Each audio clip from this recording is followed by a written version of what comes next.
The crews make the job, and I would say the crews I'm on have been just really fantastic.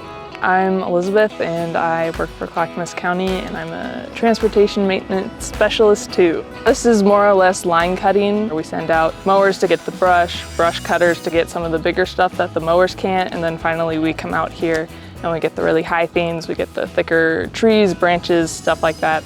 Us keeping the roads safe and well-maintained is a really big part of that. Whether it's like emergency services trying to get somewhere, or it's, you know, a mom taking their kid to baseball practice. Being a level 2 kind of gives us an opportunity to start learning how to run crews on our own. There's definitely opportunities to grow and learn. It really provides a great starting point to be able to pursue your career the way you want to.